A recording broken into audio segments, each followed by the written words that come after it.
في الأنبياء والمرسلين وعلى آله وصحبه أجمعين.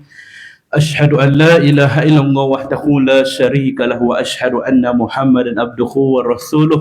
اللهم صل على محمد وعلى آل محمد. رب اشرح لي صدري ويسر لي أمري واحلل من لساني يفقهوا قولي أما بعد.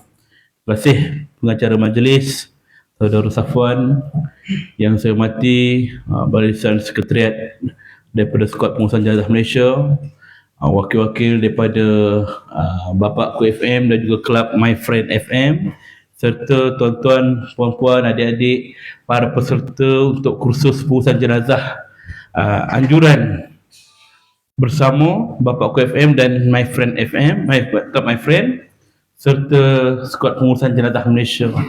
Alhamdulillah, hari ini seperti yang diaturkan berjalan telah yang kita aturkan selama sebulan 2 bulan sebelum ni. Akhirnya kita bertemu juga hari ni. Cuma kita punya main host kita sampai lagi kan, Baisma, dia mungkin ada urusan lain dulu hari ni, tapi katanya dia akan datang lah, insyaAllah. Jadi saya mengalu-alukan kehadiran tuan-tuan dan puan-puan semua ke tapak markas SPJM yang juga sebagai pusat operasi Mat Tafiz Kemahiran Nur Fatah. Hari ni pelajar saya tak ada sebab dah cuti kan, semalam dia orang dah balik dah. Kalau tidak, ramailah sini ya. Dan seperti mana yang tuan-tuan dan puan-puan lihat, inilah bangunan dia yang kita telah duduk sini sejak tahun 2019 sehingga kini sebagai sebuah tahfiz kemahiran. Tahfiz kemahiran ni maksudnya pelajar kita belajar hafazan Quran, tahsin, dan juga dia ada kelas kemahiran kat sini. Dan dalam masa sama juga sebagai pusat operasi bagi pertubuhan kami lah, SPJM, Skuad Pengurusan Jenazah Malaysia. Dulu kami buat berasingan pejabat, tapi kerana kekangan waktu dan juga kewangan juga, saya satukan sekali. Kalau tuan-tuan tengok kat sini, depan tu dah ada banyak van jenazah dah bersusun. Kita punya parking lah tu kan. Dan kalau kata orang datang, memang kita suruh parking luar lah. Kalau motor tak apa, sebab kalau kita parking dekat depan ni takut mengganggu jiran. Setakat ni jiran tak ada masalah lah. Kalau dia nak keluar, dia akan panggil je. Okey, pagi ni tuan-tuan dan puan-puan, kita akan buat program ini dalam 2 sesi, teori dan praktikal. Saya cerita dulu perjalanan program. Yang mana program pagi ni teori, dia akan bermula daripada pukul 9 dan insyaAllah pukul 10 suku, 10.30 kita break. Dan semua dah makan Alhamdulillah dah. Tapi kalau rasa macam nak makan lagi, ada makanan lagi tu, makanlah selagi ada tu. Dan insyaAllah kalau ada kesempatan, di antara pukul 10.30 sampai pukul 11, kita akan ada sharing berkaitan dengan awareness about faraid. Bab ni penting juga sebab saya dah masukkan satu slot lagi dalam program, yang mana program faraid ni juga perlu diketengahkan. Biasa kalau kita urus jenazah ni, jenazah je lah. Tapi pasca jenazah tu, maknanya kita selepas tu, tentang harta pusaka. Bab ni yang kadang-kadang orang tak tahu macam mana nak berurusan, macam mana nak kumpul adik-adik, macam mana nak baca wasiat dan sebagainya. Ini perlu bagi pendedahan pada orang awam. Ya, kita kena tahu juga macam mana prosedur dan sebagainya bagi kesedaran. Kalau sempat 10.30, adalah tim saya yang satu lagi akan share tentang bab ni kalau dia sempat datang. Dan pukul 11 kita akan mula praktikal. Praktikal semuanya dekat dalam dewan ni juga. Tak perlu kita keluar. Biasa kalau kita ikut kursus jenazah di masjid ke di mana-mana tempat, dia akan buat praktikal mandi. Mandi tu kat dalam bilik mandi ke kan? Ataupun dekat tanah lapang, kemudian buka paip, mandikan jenazah betul, model tu. Tapi kalau kursus sama dengan saya tuan-tuan, dia tak jadi mandi. Saya takkan buat praktikal mandi yang sebenar. Kita tidak menggunakan air walaupun setitis pun. Sebab apa? Semuanya akan buat dalam dewan ni juga, tak perlu keluar. Tu tempat mandi dah ada dah sebelah abang tu kan. Ada tu. Sebab kalau kita buat praktikal mandi guna air, berdasarkan pengalaman saya dah buat kursus ni dah lebih 10 tahun, dia akan jadi 2 musibah. Itu biasa. 2 musibah akan berlaku kalau kita guna air waktu praktikal. Pertama, tuan-tuan dan puan-puan banyak main air kan. Pasal apa banyak main air? Ulang-ulang suka main air sebab apa? Pasal yang jadi model tu kawan-kawan. Time tu lah kadang-kadang kita tak habis cakap lagi, dia dah siram dekat muka kawan tu. kan, lemas kan. Jadi banyak tak fokus kat situ, orang pun tak nampak dan kita terpaksa nak cepat-cepat, kesian kat mayat yang tu lagi kan. Yang kedua apa berlaku? Kesian pada yang jadi model, sebab dia akan berlaku kesejukan yang melampau. Pasal waktu nak buat praktikal tu lah tuan-tuan ada banyak soalan. Ustaz ni air apa? Berapa gayung? Ni campuran apa? Banyak soal, lagi lama kawan tu kena mandi. Ustaz bila nak habis kan. Jadi mengganggu program kita. Jadi kita hanya buat simulasi. Simulasi macam mana? Cara nak pusingkan mayat ke kanan, ke kiri, ke depan, ke belakang, kuat renang, kuat lentang, semua kita buat kan. Jadi begini lebih praktikal, sebab yang kita tengok tu ialah skill tu, bukannya pada air tu. Ya? Air tu kita ratakan saja. Itu sebab tu kita kata buat kat sini saja. Dalam bab praktikal kafan, insya-Allah kerana jumlah kita ni sikit, asalnya saya dimaklumkan ramai. Kan, sebab kita tak buka pada orang luar, kami pun tak share sangat pada grup SPJ di negeri-negeri lain. Sebab kerana kekangan tempat lah. Dan juga saya juga ada bincang dengan masjid depan ni, Masjid Mardiah. Saya kata kalau peserta lebih daripada 30 orang, mungkin terpaksa kita transfer ke sana. So dia dah standby dah. Tapi memandangkan saya dapat maklumat semalam pun, katanya tak sampai 30 orang pun. Inilah Umar. Okey lah ni. Tak terlalu ramai sangat, tak terlalu okey lah, sedang-sedang kan. Jadi kita boleh buat kaedah tu pelbagai lagi. Jadi waktu kafan nanti, saya akan terangkan 4 kaedah untuk bentang kain kafan. Macam mana kaedah jenazah biasa, macam mana kalau badan dia besar, macam mana kalau mayat itu reput, macam mana kalau mayat itu mayat yang kritikal, HIV, AIDS, kritikal, COVID. Ini semua penting benda ni. Macam mana nak potong baju dia, ini semua saya akan terangkan insya-Allah dalam masa yang praktikal nanti. Dan waktu kita praktikal yang ketiga ke solat jenazah. Solat jenazah ni tuan-tuan tak perlu kita tahu dah solat jenazah ni, kebanyakan semua orang dah tahu dah solat jenazah kan. Saya nak tanyalah, solat jenazah ada berapa rakaat? 4 rakaat. 1 rakaat. Wah, asyik baik betul. 4 takbir. Dia tak ada rakaat. Jangan takbir kedua kita rukuk kan. Tu tak ada. Ada mic kan? Kontrol tu. Ada pergi ambil. Oh ni. Alright.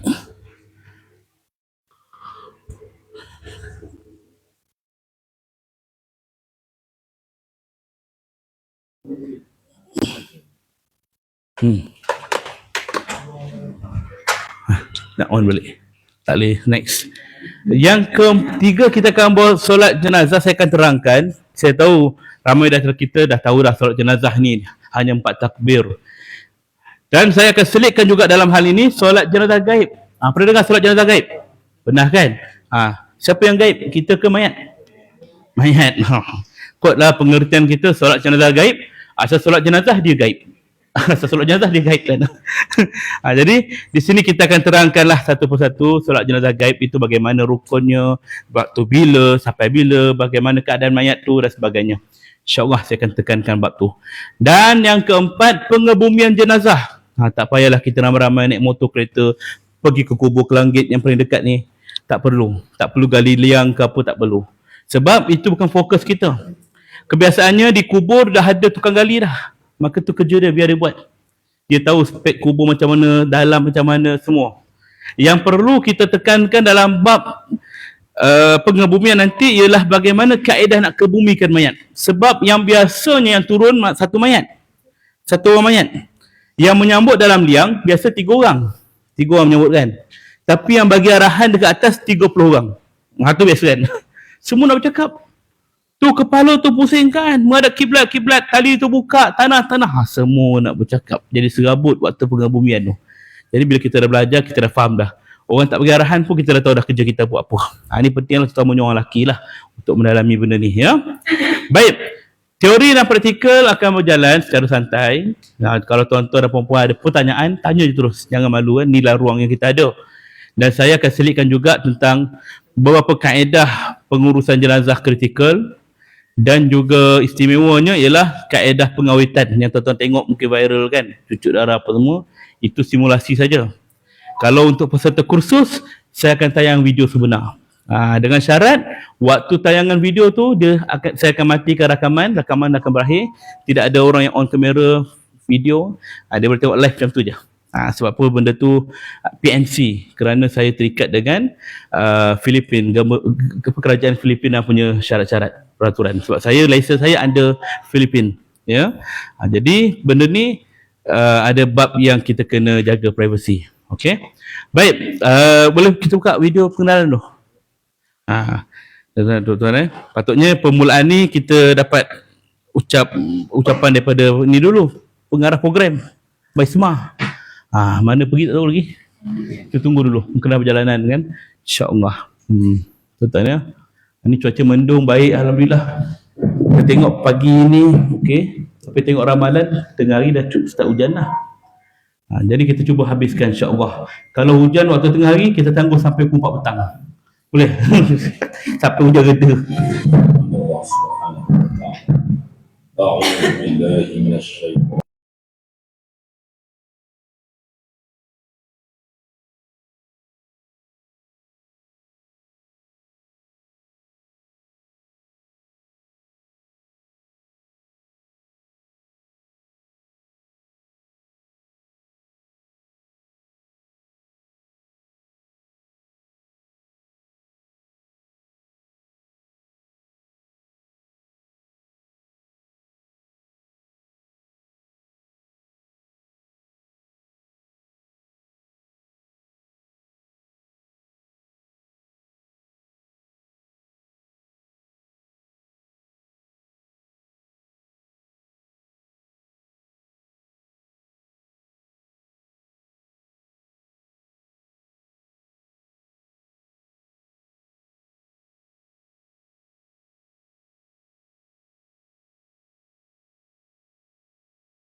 Tuan Kullu nafsin dha'iqatul maut.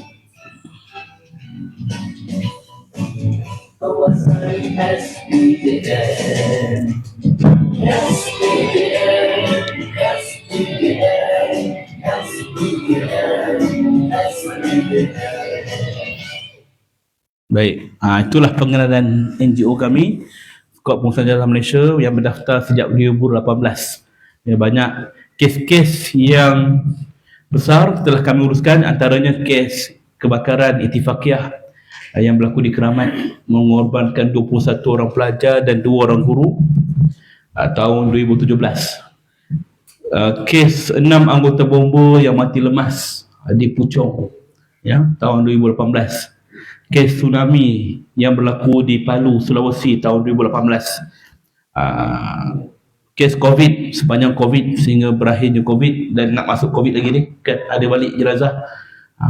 Dan juga kes mangsa gempa bumi di Turki tahun ni, awal tahun ni. Dan itu antara kes-kesnya lah, di samping kita menguruskan jenazah-jenazah orang-orang yang terkenal, antaranya arwah abang almarhum Ustaz Ismail Kamus, dan juga tokoh-tokoh yang lain. Itu semua pengalaman tu kita nak kongsikan. Sebab apa? Satunya, kalau berkaitan dengan masalah bencana, kita tahu macam mana skop bencana. Macam kalau berlaku dalam hal tokoh-tokoh, macam mana kita nak uruskan. Sebab apa? Kadang-kadang kita perlukan jaga orang nak serbu kan, orang nak tengok. Benda macam ni lah yang datangkan pengalaman kami untuk kami kongsikan sekiranya kesempat. Macam mana nak handle situasi-situasi macam yang berlaku tu. Bukan hanya urusan jenazah, ni orang sekeliling ni kena jaga juga kan. Baik tuan-tuan, dalam bab kita hari ni, tadi SPJM tadi, NGO kami sudah ada berada di setiap negeri dalam Malaysia, dan kita ada wakil-wakil gabungan dan kerjasama dengan Jabatan Agama dan masjid dan surau. Banyak yang kita telah gabungan kita tadi. Dan kita bukan hanya mengendalikan orang yang meninggal dunia, termasuklah pengurusan tu daripada dokumentasi, daripada pentempahan kubur sampailah pengebumian. Kita akan handle 24 jam. Maknanya kalau dia orang call, jabat kita akan standby untuk hantar tim ataupun bagi advice, nasihat apa perlu buat. Contohnya dia meninggal kat Kuantan, kami tak adalah pergi Kuantan, tim kat Kuantan standby. Kita sampaikan maklumat tu ya. Baik. Okay, kita masuk kepada topik kita yang pertama. Ni 4 topik yang saya bincang tadi dalam bab teori, dan pada tonton dah buku kecil yang mana saya bagi sekali. Itu termasuk dalam 3 perkara yang pertama dalam bab pertama ni. Bagaimana berhadapan dengan orang yang sedang nazak, orang tengah nazak. Macam mana kita nak buat? Tengok saja ke? Ataupun kita boleh buat sesuatu untuk bantu dia. Ni kita boleh bantu dia. Bagaimana berhadapan dengan orang yang nazak. Banyak orang kalau berlaku kematian, dia tengok saja ataupun dia nazak, dia duduk kat luar, balas WhatsApp ke apa, orang tengah nazak ni. Jadi bersembang. Jadi apa perlu kita bantu sepatutnya pada orang nazak ni. Yang kedua, bagaimana berhadapan dengan orang yang baru meninggal. Kita tak boleh angkat masuk bilik air, terus mandi mayat, tak boleh. Tak boleh terus hantar ke masjid. Dia ada perkara yang perlu kita lakukan sebelum uruskan jenazah tu. Yang ketiga, urusan dokumentasi, berkaitan urusan jenazah, surat menyurat, apa nak perlu buat, rekod polis, semua ni kena bagi tahu juga. Sebab bukan semua orang ada pengalaman macam ni. Kadang-kadang dia meninggal waktu malam, pukul 2 pagi. Jadi nak telefon siapa? Telefon masjid tak angkat telefon. Nak pergi ke masjid tak ada orang, jadi terpaksa tunggu subuh. Padahal sebelum dia waktu nak call masjid tu, dia dah boleh dah telefon ambulans dulu, call polis, buat pengesahan. Benda macam ni perlu kita selesaikan dahulu sebelum kita hubungi pihak karya untuk membantu. Dan yang keempat, rukun pengurusan jenazah. Ada berapa rukun pengurusan jenazah? Ada berapa? Kita ke 5. Okey, bagus adik tu, dia berani, bagus. Ada jawapan lain? Rukun pengurusan jenazah ada berapa? Dia tahu sebenarnya tapi takut confuse. Betul tak betul dia kan? 5 dek. Apa yang pertama? Pasal apa dia kata 5? Pasal dia tengok saya buat macam ni. Padahal rukun pengurusan jenazah ada 4. Apa dia 4 tu? Mandi, kafan, solat dan ke bumi. 4 perkara tu je. 5 tu rukun negara. Alright, tak apa. Rukun pengurusan jenazah ni ada 4. Saya akan terangkan dari sudut mandi, kafan, solat, ke bumi macam saya katakan tadi. Dalam bab praktikal nanti kita akan tengok keseluruhannya. Dan waktu praktikal nantilah kita naklah dalam kalangan peserta ni volunteer, terutama orang lelaki lah, untuk jadi model kan. Siapa jadi model ni saya tak janji, tapi insya-Allah panjang umur dia kan. Saya nak jadi model, insya-Allah panjang umur dia. Sebab 5 tahun lepas ada orang tu jadi model, sampai hari ni hidup lagi. Siapa dia? Saya sendiri. Testimoni ni. Yang jadi model nanti insya-Allah, yang kedua dia dapat apa kelebihan? Dia akan dapat satu mudah-mudahan rasa keinsafan dalam tu kan. Ya Allah, macam ni punya kelagapan, aku taubat dah ya Allah kan. Mudah-mudahan. Yang ketiga, siapa jadi model ni, dia dapat satu pencapaian yang lebih daripada orang lain. Orang lain kata saya pernah pakai baju ni, Orang lain pun pernah. Saya pernah berjalan ke sana, orang lain pun pernah. Semua benda kat dunia ni semua orang lain pernah buat. Tapi kalau saya pernah kena kafan, tak ramai keluar. Kan, tak pernah. Ada sini yang pernah jadi model. Tak ada kan? Ini sesuatu achievement, unlock kan. Kita dapat pencapaian. Dan yang keempat, siapa jadi model ni, dia istimewanya apa? Waktu dah kena kapan nanti, minta kawan sebelah tolong ambil gambar muka dia. Buat profile picture kan. Rare tu kan. Inilah wajah kematianku kan. Lagi cantik apa? Rakam video daripada kepala sampai kaki semua, post kat TikTok, FYP kan. Jadi jangan takut jadi jenazah. Saya dah beberapa kali dah pengalaman kena kapan. Dia satu perasaan yang lain ya, bila kita kena baring, orang uruskan kita. Itu keistimewaan dia. Baik, kita akan mulakan. Dan sekiranya tuan-tuan perempuan ada persoalan boleh terus tanya. Kalau nak bertanya je boleh angkat tangan. Tapi kalau nak pergi tandas tak payah angkat tangan. Pergi je tandas kat dalam bilik tu tak payah cakap please teacher may I go out, tak payah. Get out je. Ni dekat dalam bilik kaca ni ada tandas. Kita punya tandas kat bawah ni satu je. Kalau kat atas ada dua. Kau lah emergency kan, dalam tak keluar-keluar lagi orang tu, pergi naik atas. Ada tandas insya-Allah ya. Baik, okey. Terus kepada perkara yang pertama, bagaimana berhadapan dengan orang yang sedang nazak. Baik, orang tengah nazak ni, saya nak tanyalah, kita nampak macam belum ada kata apa, pecahan ais tu, breaking ice Orang tengah nazak ni macam mana keadaan dia? Cakap tak? Berdasarkan pengalaman macam mana keadaan orang tengah nazak? Macam mana? Adik? Sesak nafas, betul. Okey, ada jawapan lain? Orang tengah nazak? Tak bermaya, okey betul dah. Tak ada jawapan? Tak keruan tentu-hala kan? Okey betul dah. Ada jawapan tak? Senyap je kan, depan dan kiri kanan gitu kan? Ada jawapan tak? Orang tengah nazak ni? Dia tak dengar. Betul. Lagi? Ada tambahan? Aku takut berpeluh. Betul. Baik, semua jawapan tu betul dah. Tapi ada satu lagi jawapan yang paling tepat. Orang yang tengah nazak ni dalam keadaan terbaring. Pernah nampak orang tengah nazak berdiri? Tak ada kan? Kau kenapa? Nazak kan? Tak, itu semput. Bila dia terbaring, betul lah dia akan timbul lah tanda-tanda sesak nafas, berpeluh. Semua ni akan berlaku. Jadi dalam keadaan terbaring inilah apa yang perlu kita lakukan. Ya, bisikkan perkataan. Yang pertama, lakinu mautakum la ilaha illallah. Talkinkan, ajarkan kalimah la ilaha illallah pada orang yang nak mati ni. La ilaha illallah. Bisikkan dia. Itu saja. Nabi sebut la ilaha illallah. Tapi kalau dalam drama Melayu sebut macam mana? Orang tengah nazak tu lah dengan jamu ucap panjang. Bang, ikut saya bang. Asyhadu an la ilaha illallah. Kan? Yang heran tengah sakit ni boleh jawab. Asyhadu an la ilaha illallah. Sambung lagi. Wa asyhadu anna Muhammadun bang Rasulullah kan. Kadang-kadang siap makna aku bersaksi. Ni pembungak kata orang kan. Mana ada orang tengah nazak boleh mengucap panjang, tapi dalam drama boleh. Sebab apa? Diikut arahan pengarah berlakon. Kalau pengarah kata cut, bangun balik mayat tu. Kenapa tuan? Kurang feeling, buat sekali lagi. Mati balik. Hidup balik, mati balik. 30 kali pun scene tu dia tak ada masalah. Sebab apa? Berlakon. Jadi hakikatnya nak menyebut kalimah la ilaha illallah ini pun dah susah. Apatah lagi yang panjang. Dan ada orang langsung tak boleh sebut. Allah pun susah nak sebut. Maka ia bergantung pada izin Allah Ta'ala pada dia. Ya. Dan nak mengajar kalimah la ilaha illallah ni, jangan terlalu laju, jangan terlalu perlahan-lahan sangat. Orang tengah nazak ni lah nak menegayu. Ikut saya je kak. La ilaha illallah. Tu dah makcik dodoi.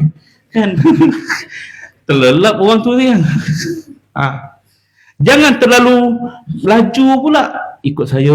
Afdal zikri fa'lam annahu la ilaha illallah. Dah tahlil pula pun tak boleh juga. Seringkas dia, sederhana. La ilaha illallah. Bagi dia tenang. La ilaha illallah. Cuba ikut. La ilaha illallah. Begitu. Kita ajar dia. Bagi dia masa. Nampak turun naik nafas dia tu. Jangan kita desak dia. Sebab kita takut nanti ucapan yang kita ajar tu jadi kebencian pada dia. Aku tak sakit ni, diamlah kan. Jadi bagi dia tenang. Ada macam tu kan. Kita jangan paksa dia. La ilaha illallah. Bagi tenang. Itu kan. Bagi dia tenang. Sehingga dia dapat ucap. Sekali pun cukup dah. Ya, sekali pun cukup dah. Man kana akhiru kalamihi la ilaha illallah dakhalal jannah. Barang siapa akhir kalam dia dapat ucap kalimah la ilaha illallah, masuklah dia ke dalam syurga. Jadi kita nak pastikan tu kalimah terakhir dia. Dah dapat ucap sekali, cukup. Dengan syarat jangan ada ucapan lain setelah itu yang keluar daripada mulut dia. Dia dah lah susah payah nak ucap tu. La ilaha illallah. Alhamdulillah dapat juga disebut kalimah ni. Nak air bang? Nak. Dah kita pula ajak bersembang nak air pula kan. Jadi kena ulang balik kalimah tu. Dia mesti ayat tu yang terakhir keluar daripada lisan dia. Okey? La ilaha illallah ini juga kalau orang tu tak mampu, contohnya orang pekak. Macam mana pula? Orang pekak package dengan bisu sekali. Macam mana nak ajar ni? Kau tak payah ajar lah kan. Kau sia-sia je, bukannya dia dengar pun. Kan? Kalau dia dengar pun tak ada cakap. Habis nak buat bahasa isyarat. La ilaha illallah kan. Silat pun dia. Takkan nak tunjuk macam tu. Tak perlu. Sebab yang kita ajar ini sunnah yang Nabi suruh pada kita. Kita ajar pada dia. La ilaha illallah. Terpulang pada dia macam mana cara dia nak ucap. Maknanya itu terpulang pada dia. Ya, kita hanya membimbing dia, selebihnya terpulang kepada Allah Ta'ala untuk benarkan dia ucap ataupun tidak. Begitu juga kalau orang tu langsung tak boleh bercakap, koma ke ataupun dalam keadaan yang tak boleh bercakap langsung, lidah dia keluh, minta dia bagi isyarat supaya hati kita ni bersangka baik, dia terima. La ilaha illallah. Cuba gerakkan jari. Kalau terima kalimah ni, dia pun gerak. Maknanya dia dapat kalimah tu. Mudah-mudahan itu yang dia pegang. Cuba gerakkan mata dia gerak. Cuba gerakkan lidah dia gerak. Benda begini yang perlu kita bimbing dia. Ya, bukan senang tau. Ada satu kes yang saya pernah handle. Dia meninggal, dia budak satu orang gadis umur 27 tahun. Kawan saya punya anak buah, anak dia lah, sakit kanser, breast cancer tahap 4. Doktor kata tak ada harapan dah. Tapi dia dalam masa 2 hari, doktor kata tu dia masih lagi bernyawa, cuma tak boleh bercakap. Makan tak boleh, minum tak boleh, mulut terbuka panah ke atas gini je. Kesian tengok. Ayah dia kata kami dah reda dah kalau dia pergi kan. Tapi dia tak boleh mengucap lagi. Saya pun pergi ziarah dia dekat hospital KL, ajar kat dia, saya panggil dia kakak, ucap la ilaha illallah. Begini, tak gerak langsung. Tak ada naik sungai. Tak boleh Ustaz, saya dah lama dah. Dia tak ucap langsung kan. Kata ayah dia dah pasrah dah. Tak apa bang, tenang. Kita baca surah Yasin. Baca surah Yasin. Baca surah Yasin, dah selesai. Saya buat sekali lagi. La ilaha illallah. Itu je. Saya nampak kan. Dah macam tak ada apa-apa reaksi.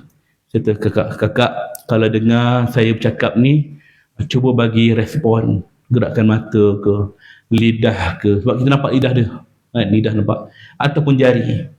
Cuba bagi respon setakat yang mampu, tanda dia terima. La ilaha illallah. Tiba-tiba nampak lidah dia bergerak tapi tak ada bunyi, air mata mengalir. Bang tengok, dia terima bang. Cuma dia tak boleh nak cakap, dia tak mampu. Baru ayah dia lega, dah bagi dia tenang, biar dia tenang kan. Kemudian setelah pagi itu, dalam pukul 5 pagi, barulah dia meninggal dunia. Itulah dia. Dia meninggal hari Rabu. Dan kalau ikutkan jadual dia, hari Jumaat tu patutnya dia berkahwin. Meninggal 2 hari sebelum dia kahwin. Itulah dia.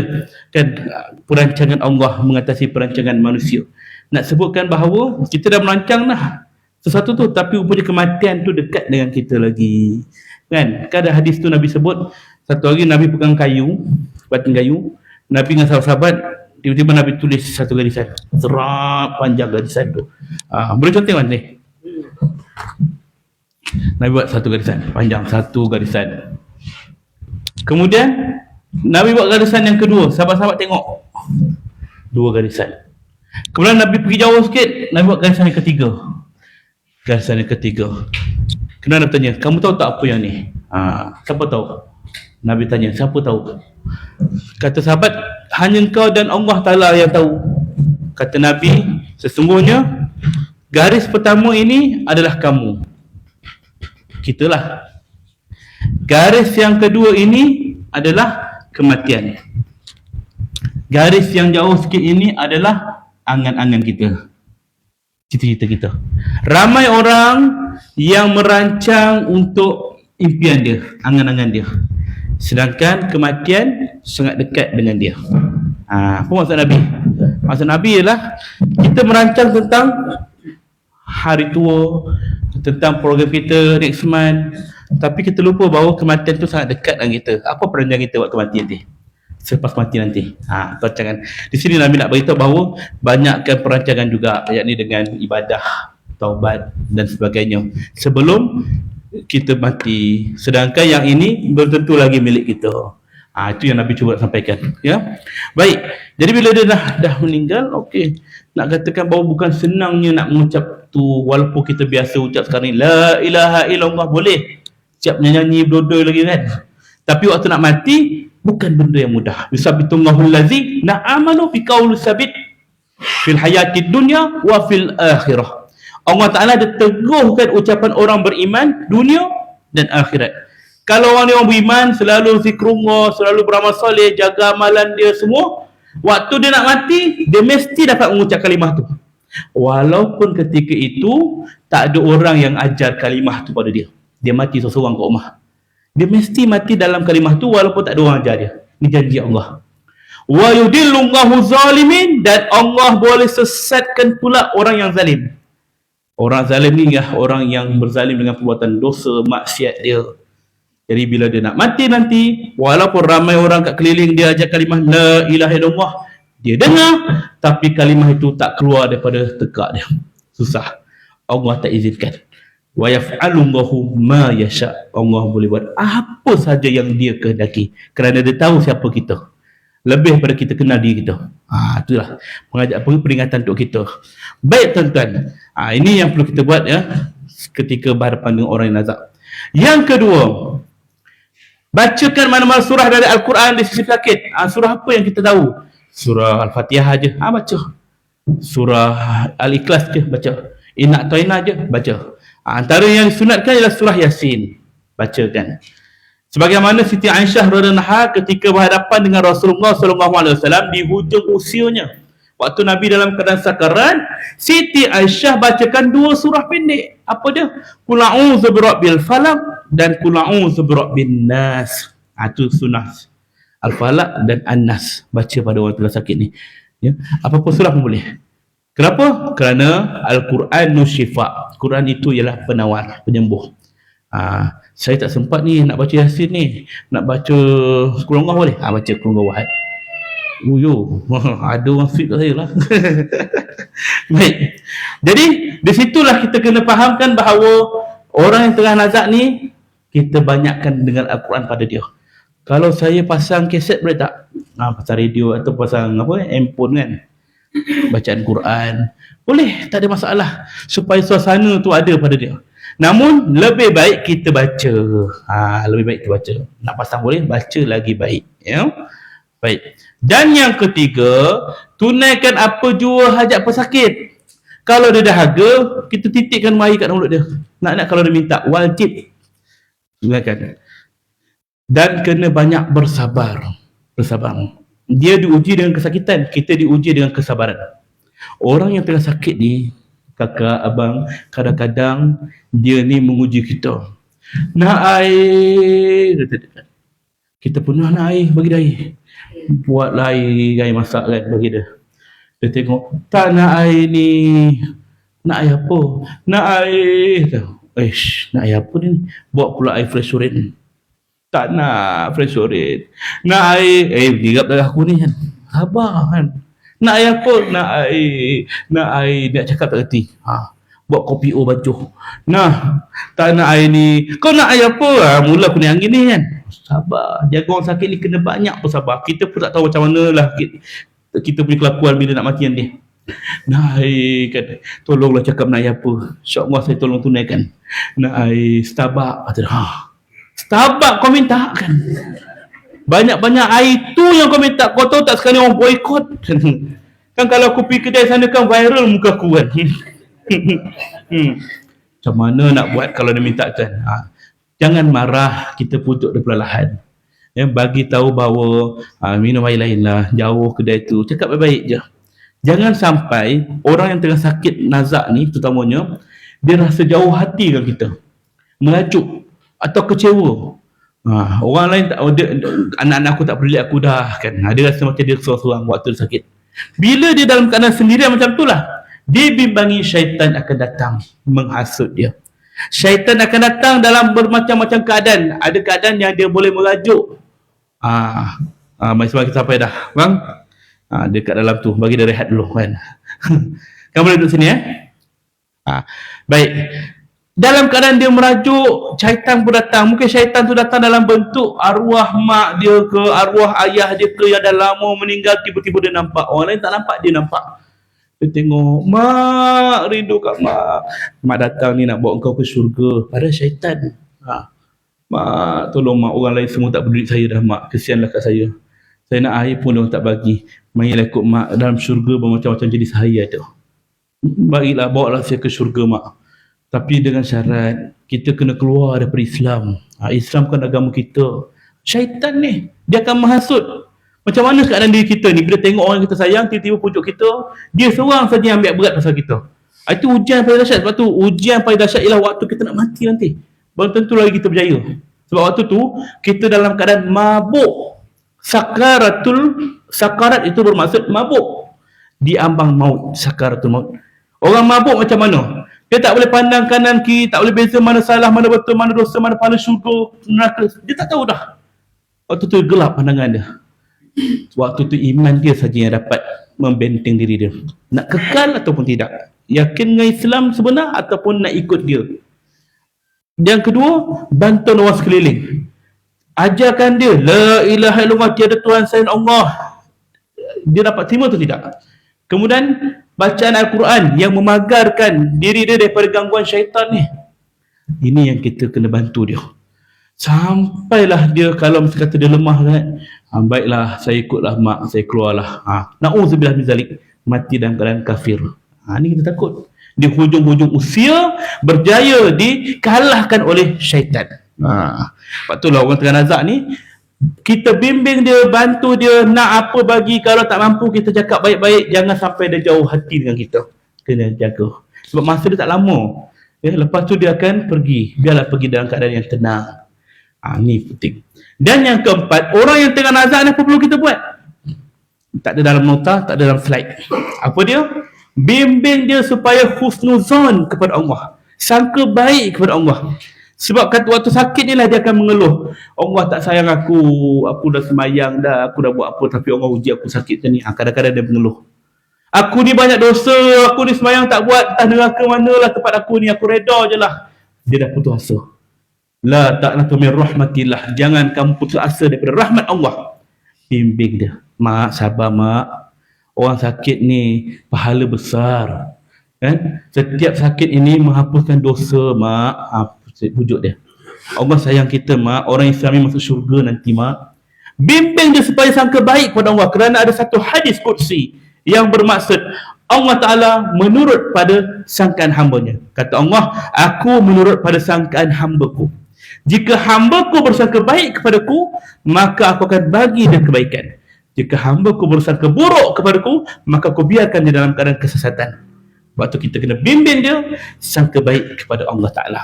Ni 4 perkara perlu buat pada orang yang tengah nazak tadi. Bantu dia. Okey? Clear. Baik, ada soalan? Mungkin ada penambahan, kekeliruan? Boleh? Ada? Ni baru yang pertama. Tentang, ya.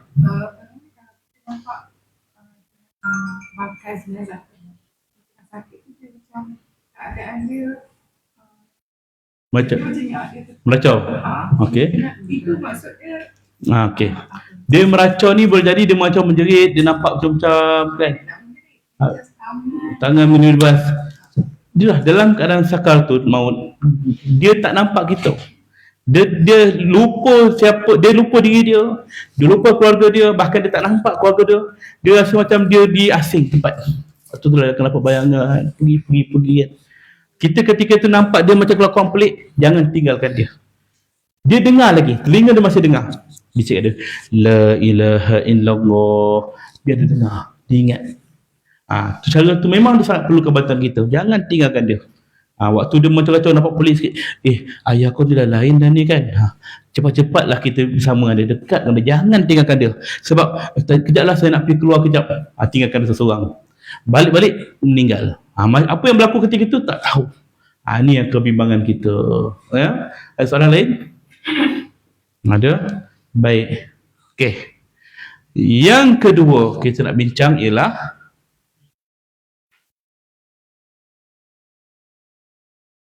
bagaimana berhadapan dengan orang yang baru meninggal dunia? Orang yang baru meninggal dunia ni apa yang kita nak buat? Baik. Saya nak tanya kan. Orang baru meninggal dunia ni apa kita nak cakap? Baru ni. Alhamdulillah. Innalillah. Takkanlah baru meninggal. Alhamdulillah mati juga kawan. Betul. Innalillah wa inna ilaihi rajiun. Wa basyirus sabirin, beri kabar gembira pada orang yang sabar, allazina iza asabathum musibatun qalu inna lillahi wa inna ilaihi rajiun, iaitu kepada orang-orang yang bila ditimpa musibah mereka mengucapkan sesungguhnya kami milik Allah, pada Allah kami kembali. Ni sunnahnya sebut inna lillahi wa inna ilaihi rajiun. Perkataan inna lillahi ini bukan hanya pada orang yang Islam saja. Kadang-kadang orang kita keliru. Asal orang kafir dia cakap apa? Orang kafir meninggal, contohnya jiran kita Chong telah mati pagi tadi. Sudah mati ke? RIP kita. Dia sebut RIP. Kan? RIP kan. Apa tu RIP? RIP. Rest in peace kata dia. Rest in peace, so kita kata macam tu kan. Rest in peace ni kalau kita melayukan maksud dia apa? Semoga kau tenang, semoga kau bersemadi dengan aman. Kita punya keyakinan, iktikad kita, orang yang mati kafir, adakah dia akan tenang? Adakah dia akan aman? Tidak. Dan iktikad kita, bolehkah kita doakan pada orang kafir yang mati? Ya Allah, masukkanlah dia ke dalam syurga, ya Allah. Boleh tak? Tak boleh. Bahkan hukumnya apa? Haram mendoakan pada orang kafir, orang musyrik yang telah mati. Ya, termasuk ucapan RIP itu. Kerana itu ungkapan umpama doa. Ya. kalau kita bagi sedekah untuk contribute untuk orang kafir boleh? Boleh. Itu salah satu bentuk ihsan kita. Pergi jumpa dengan kawan keluarga dia, ni sumbangan daripada saya, hadiah daripada saya. Tak ada masalah. Islam tak melarang umatnya untuk pergi ucap takziah, pergi hadir majlis kematian, pengebumian orang kafir. Tak ada masalah. Selagi kita tahu batas. You kawan pejabat dia, mari ambil ni, colok tempoh diri gini, kita begini. Ini tak boleh. Kita datang tengok dia, lepas tu kita tengok dia kan, sekadar hormat kat dia, balik. Tak perlu kita buat apa-apa upacara yang mereka buat. Ya. Dan perkara ini pernah berlaku di zaman Rasulullah SAW. Berlaku ketika pakcik Nabi yang jaga Nabi. Siapa? Abu Talib kan, yang jaga pakcik daripada kecil. Daripada jaga Nabi daripada kecil. Ketika dia ambang kewafatan dia, waktu dia tengah nazak, waktu itu Rasulullah ada tepinya. Pakcik, ucaplah la ilaha illallah. Kalau pakcik ucap la ilaha illallah, saya jamin tempat pakcik dekat syurga nanti. Dia kata, dia nak ajar kalimah. Waktu itu Abu Jahal pun ada. Ya Abu Talib, jangan kau ikut cakap Muhammad. Kau kena kekal dengan agama kita, agama asal nenek moyang kita, dia kata. Dipujuk, dirayu, akhirnya Abu Talib kata apa? Wahai Muhammad anak buahku, aku kekal dengan agama nenek moyang kita. Dia pilih kekufuran. Dan matilah Abu Talib dalam keadaan kafir. Dan Rasulullah ketika itu sedih, kecewa. Ni pakcik ni yang jaga daripada kecil, tapi tiba-tiba tak dapat bawa Islam, mati dalam iman. Dan Nabi pun berkata di tepi mayat pakcik ni, wahai pakcik, aku berjanji akan mendoakan keampunan Allah kepada pakcik. Ada doa. Lalu bila Nabi kata begitu, hasrat Nabi itu, dan turunlah teguran Allah dalam surah Taubah ayat 113 yang bermaksud tidak boleh mana-mana Nabi ataupun orang yang beriman mendoakan kepada orang musyrik, sekalipun orang musyrik itu kaum keluarganya sendiri. Sesudah nyata orang musyrik itu tempatnya di neraka. Maksud sesudah nyata tu maksudnya apa? Orang tu dah mati dah, confirm dah tempat musyrik tu ya neraka. Maka tak boleh kita doakan pada orang kafir yang dah mati untuk keampunan Allah ataupun saja bentuk doa. Hukumnya haram. RIP hukumnya haram. Disebutkan pada orang kafir. Habis kalau kafir mati sebab apa? Sebut innalillah wa inna ilaihi raji'un juga. Itulah sunnahnya. Ya, itu ucapan kita. Cuba kita bayangkan, kalau lah orang Islam meninggal dunia, Pak Mat tu dah meninggal dunia, kita beritahu kat Acong tadi. Acong, you tahu tak Pak Mat sudah mati? Ya kak, innalillah wa rajun. Dia sebut innalillah ke? Tak, dia akan sebut apa? Rest in peace. Sebab itu cara mereka. Itu ucapan mereka.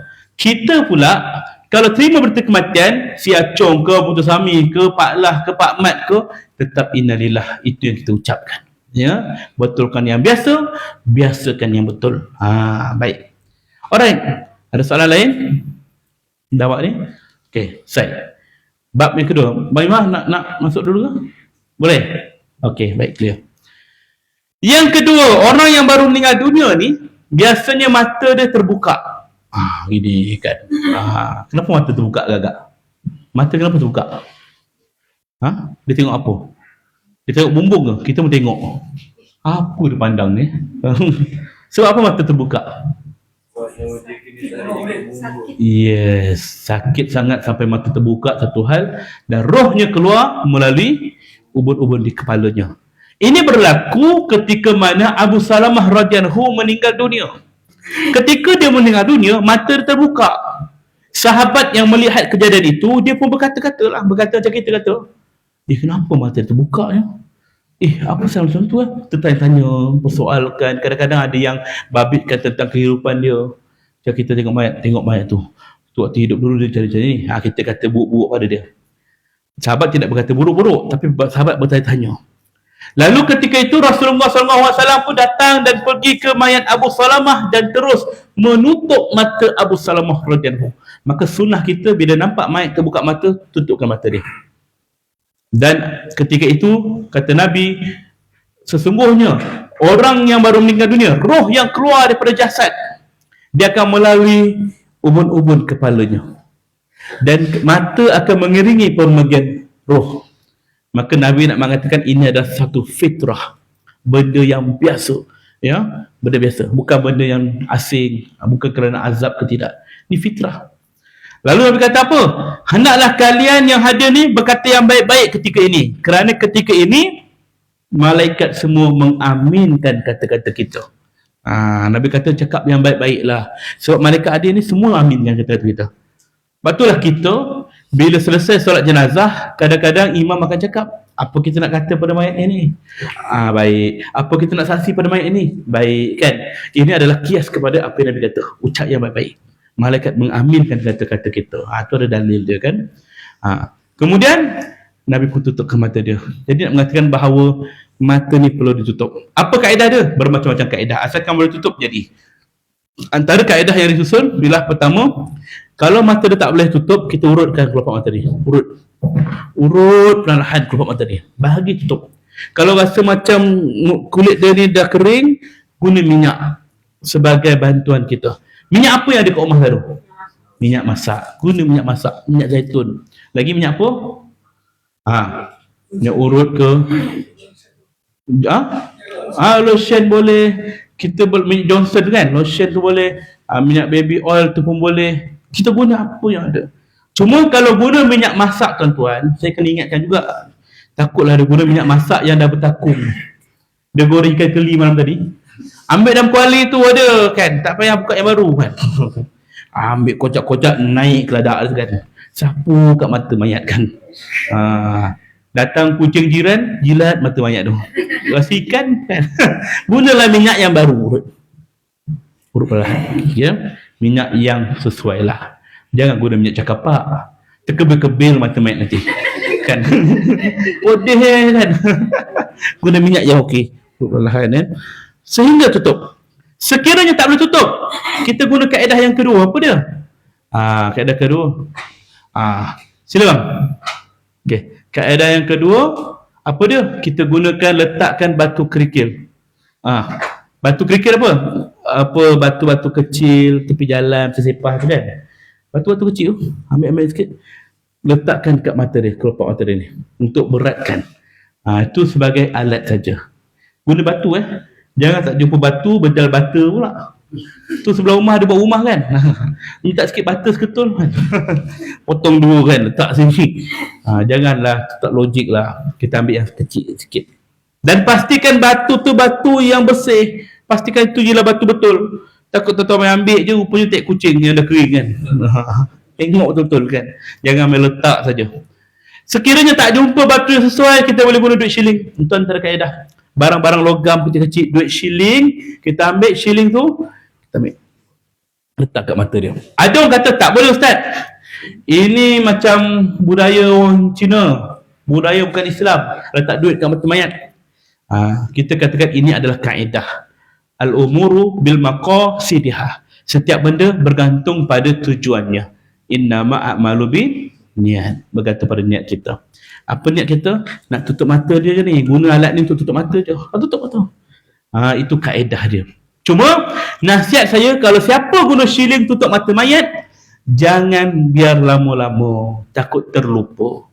Dah letak duit 50 sen situ, tutup dengan kain, tiba-tiba telefon masuk, tiba call. Abang dah meninggal dah. Jira-jira tak masuk tak. Dia lupa.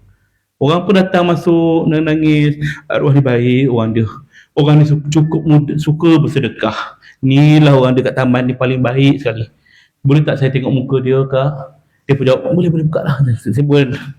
Dia buka je, nampak shilling. Ya Allah, mata duitan. Sudah. Kecoh satu taman perumahan. Keluar Mastika interview dia kan. Bila encik nampak mata mayat tu ada duit. Jadi kita elakkan benda ni berlaku sebelum orang datang ziarah jenazah, alihkan segera apa saja yang ada kat mata mayat. Kalau misalnya kata tak boleh, kata kat nyinyiran ataupun orang datang, minta maaf ya, muka mayat tak boleh buka lagi. Bagi masa dulu. Kita sendiri yang mengaturkan, waris yang mengaturkan benda tu. Sekiranya tak boleh shilling, letak shilling pun tak jadi juga. Kita gunakan pita pelekat, selotip, kertas. Selotip kertas tu gam dia nipis. Bukan tak boleh guna double tape, boleh kan. Tapi nak menanggal tu lah yang jenuh. Tersiat sekali bulu mata hilang semua dia. Syap, habis kosong kan. Suka adik tu kan. Ambil selotip dia letak kat bawah ni. Gam dia tak kuat. Sebab kulit mayat ni dah mati. Bila kita buat, dia mudah tersiat. Kesian kat dia kan. Jadi kita guna selotip kertas itu dah okey dah. Ya, ingat selotip jangan stapler. Dia guna stapler gun pula tu. Tap kan. Jangan. Dan ada juga cara bukan Islam, orang bukan Islam, sebab saya pun dalam bidang tu, bidang yang menguruskan jenazah bukan Islam. Mereka tutup mata mayat guna gam. Gam uhu. Kan? Gam uhu tu. Sebenarnya dia tak guna yang 3M tu kan. Dia sakit kan. Tu melekat kan. Macam mana cara? Dia buka kelopak mata dia tu, titikkan macam emo, tam. Memang takkan terbuka selama-lamanya. Lepas tu kadang-kadang kita tengok mayat orang bukan Islam. Saya kadang dululah sebelum saya belajar benda ni, ada satu jenazah kat hospital tu Cina. Dia dah siap dah masuk keranda dia. Keranda dia tu ada cermin. Saya pun nak tengok lah. Boleh saya tengok? Boleh tengok lah. Kita pun tengok mayat tu kat cermin. Muka dia tersenyum tuan-tuan. Cina tu mati tersenyum. Ayahlah senyum, muka ada ong. Husnul Fatimah ni kan. Saya tak tahu kenapa muka dia senyum. Sehingga Allah takdirkan saya untuk belajar sesuatu yang orang lain tak ada kesempatan nak belajar. Iaitulah namanya jurusan yang saya ambil ni, Diploma Science in Embalming and Undertaker. That's why they call me Ustaz Undertaker kan. Diploma Sains Pengawitan dan Pengurusan Mayat. Saya ambil di Filipina, di sebuah college Kristian. Saya belajar daripada awal sehinggalah makeup. Saya ada lesson makeup. So kalau nak peminang ke nak kahwin boleh panggil saya. Makeup artist kan. Sehinggalah pembakaran mayat. Semua saya buat. Kan nanti kita akan tunjuk video full dah nanti. Ya. Ini bidang ni orang Islam tak ambil, tapi saya ambil. Sebab apa? Sudah saya nak ajar pada orang ini kaedah pengurusan jenazah bukan Islam, dan ada di antara kaedah mereka ni diguna pakai pada orang Islam juga. Bagi kes-kes tertentu. Nanti kita akan tengok. Ya. Ada barang saya. Okey, buka jap. Okey, saya akan tunjuk ya satu video awal dulu. Ni tak apa, kamera buka tak apa. Ya. Buka video awal ni. Buka kita tak ada tu. Okey, sekejap ya. Ini video pengawitan mayat. Astro awal ni datang sini. Dia interview saya, nak cerita pasal ni. Kemudian dia tengok video. Dia kata, Ustaz, saya nak video ni. Tak boleh, saya kata. Ni PNC, tak boleh. Kalau nak, abang tengok video ni betul, nanti cuba buat gambaran. Ilustrasi balik. Buatlah simulasi. So dia pun, okey. Dia pun buat dalam bentuk kartun kan. So share lah benda tu. Benda tu kalau dalam bentuk macam tu tak apalah nak share pun kan. Baik, tunjuk.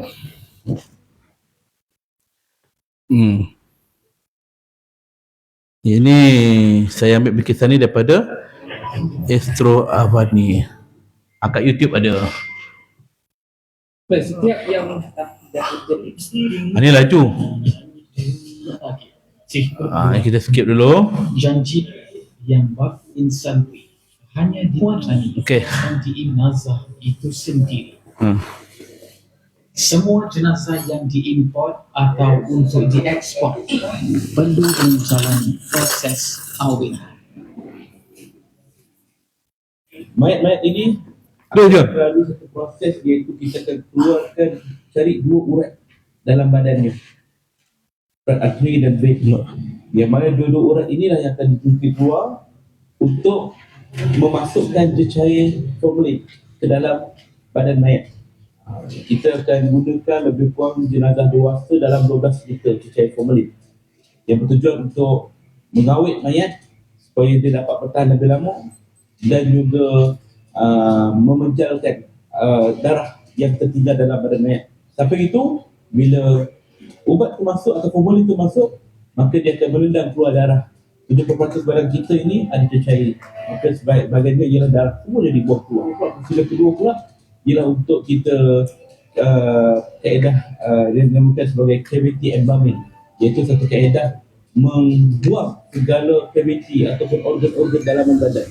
Iaitulah selain daripada darah tadi, organ-organ itu ialah jantung, hati, liver, usus, perut, kulit kencing, buah pinggang. Semuanya perlu dibuang keluar, di-vacuum keluar. Dan itulah punca mayat cepat mereput dan membusuk. Dan dia akan dirodok daripada perut ni naik ke atas. Kita akan sedut dia menggunakan satu bentuk proka, dan seterusnya organ tadi semua akan dibuang ke satu septik, dan setelah itu barulah mayat akan diuruskan secara biasa, iaitu mandi kafan. Dan ia makan masa dalam tempoh 1 hingga 2 jam. Islam itu sendiri menuntut agar disegerakan pengurusan jenazah. Hukumnya pun mudah. Andai tiada keperluan, maka ia jatuh haram. Baik. Selari dengan saranan Rasulullah SAW, di mana seseorang itu meninggal dunia, maka disitulah tempatnya berkubur. Okey. Inilah kursi troka saya kata tu. Panjang kan? Kalau masuk kat perut ni habis ni. Dia tebuk kat satu perut, dia rodok. Di belakang ni ada lubang-lubang ni tajam ni untuk hancurkan, dan kita sedut guna alat dalam, bukan saya sedut, tak ada. Vacuum dia kuat ni, sedut keluar. Untuk apa? Organ ni cepat mereput. Dan sebelum dia buat macam ni, kita akan buang darah dulu melalui vein. Buang vein. Kita ada dua urat besar, arteri dan vein.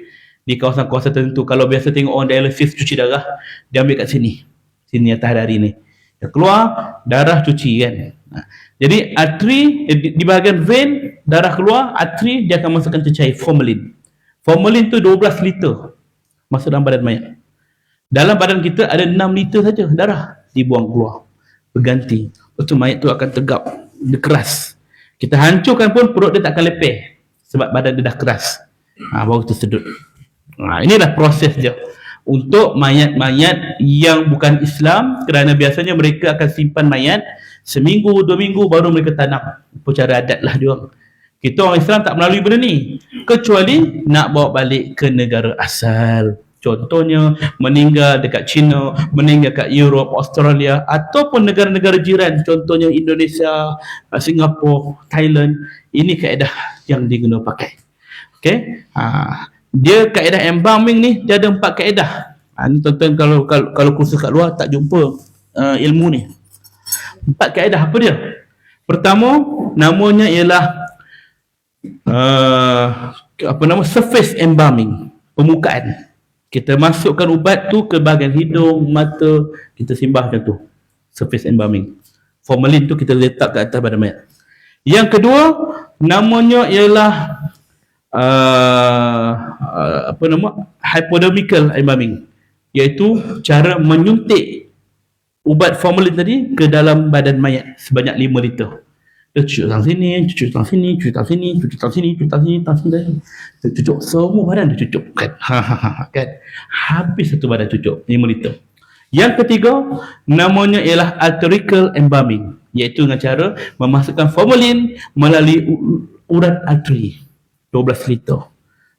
Dan yang keempat, cavity embalming, kaedah membuang segala cecair dan organ-organ yang mereput ni, semua buang, sedut. Itulah kaedah dia. Kita orang Islam tidak melalui benda ni kecuali nak bawa balik ke luar negara. Contoh benda luar nak bawa ke Malaysia. Prosedur mereka memang begitu. Tapi orang Islam yang meninggal dalam Malaysia, contohnya Indonesia, Pakistan, Bangladesh, dia ramai bekerja kat sini. Kita tak apply benda ni sebab di Malaysia undang-undang kita tak setegas undang-undang di luar. Mereka straight, kita kurang sikit. Jadi kita hanya guna 2 kaedah saja. Apa dia? Nak bawa balik Indonesia? Okey, kita terpaksa embam. Macam mana embam? Kita letak ubat dekat surface dan kita akan suntik saja ubat dekat badan dia. Itu je kaedah kita buat. Kami tidak keluarkan darah, kami tidak hancurkan organ. Sebab kita tahu benda tu menyakitkan mayat. Dan yang kedua, kita tahu mayat sampai ke negara dia, dia tidak akan disimpan lama. Biasanya sampai, tengok sekejap, terus ke bumi. Kita tahu orang Islam akan segera. Jadi apa hukum dia? Nak bawa balik sengaja, contohnya meninggal kat Amerika, tempat sana ada kubur, ada orang Islam boleh uruskan, tapi memang nak bawa balik saja, hukumnya haram.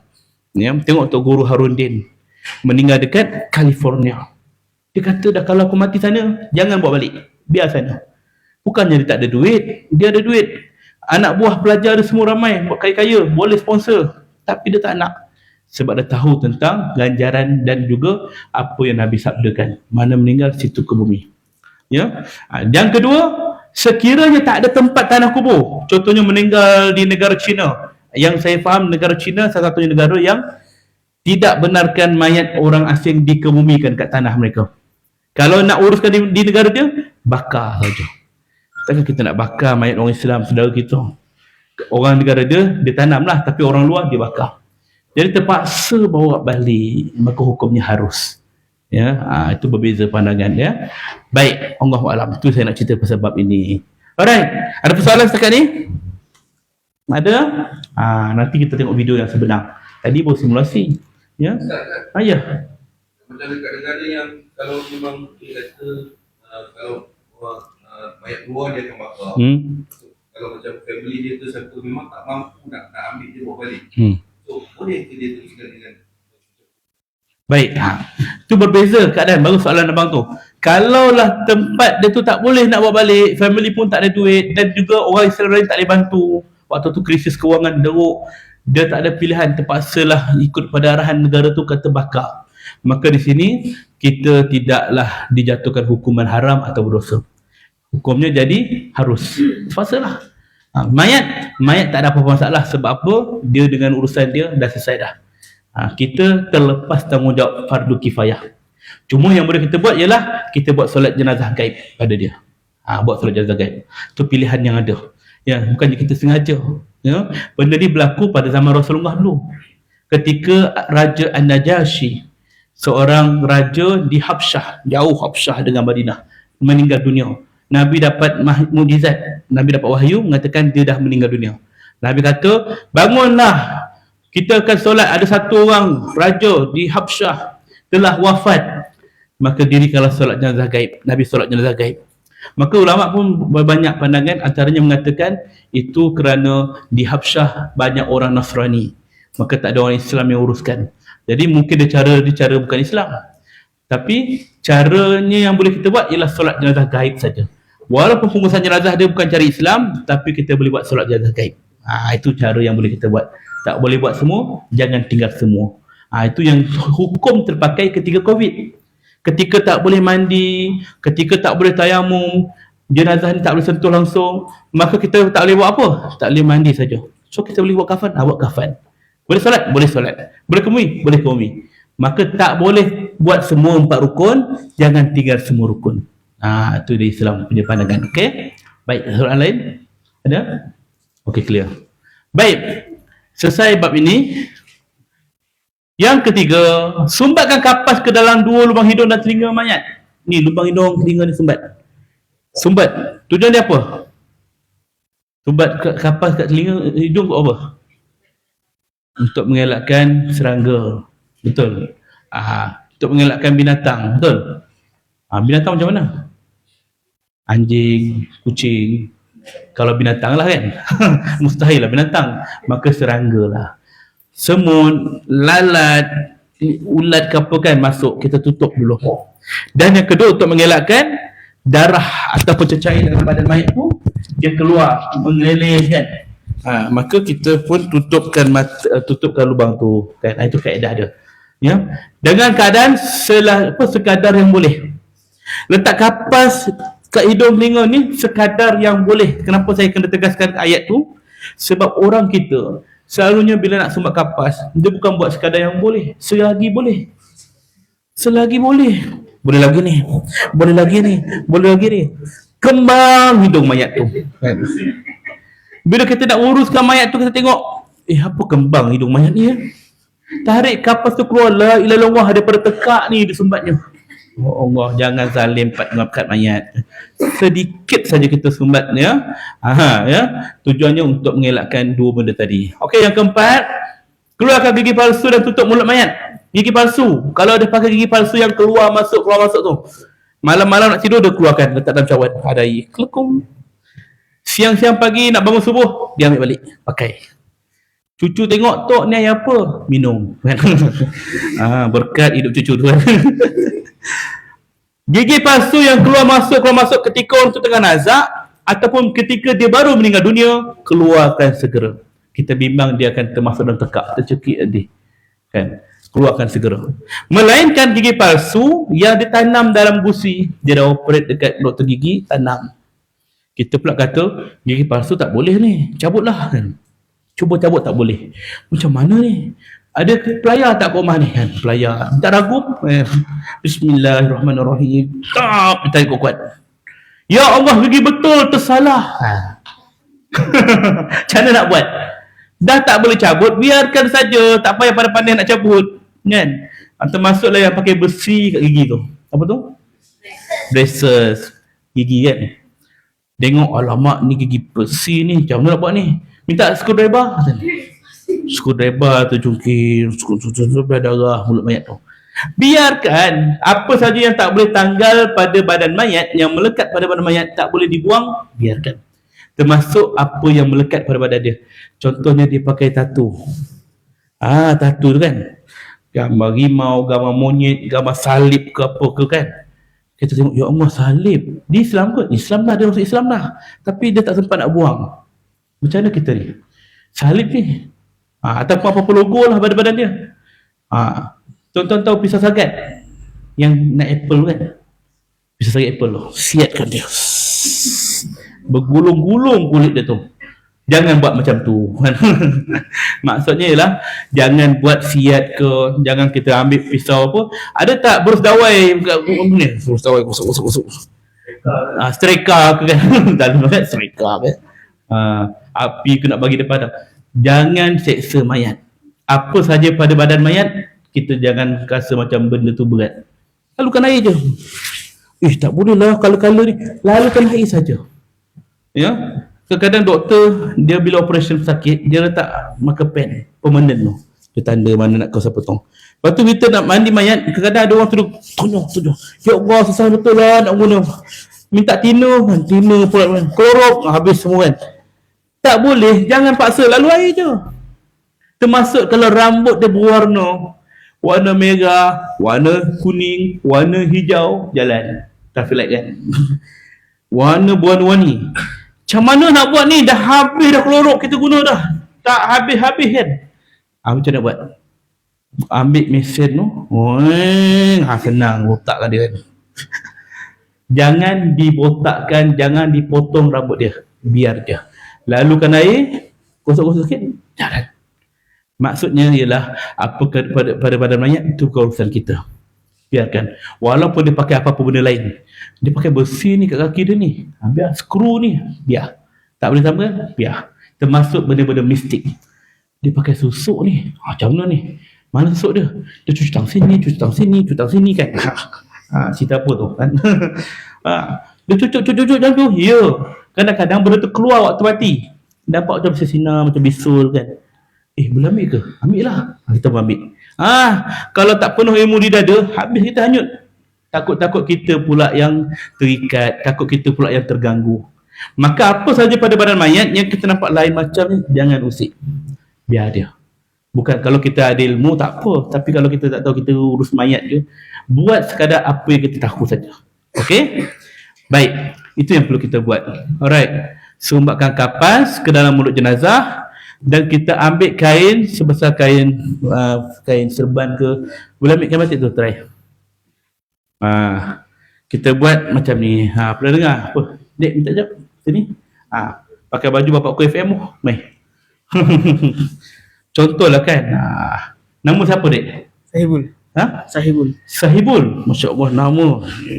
Hebat sekolah lagi? Kata apa?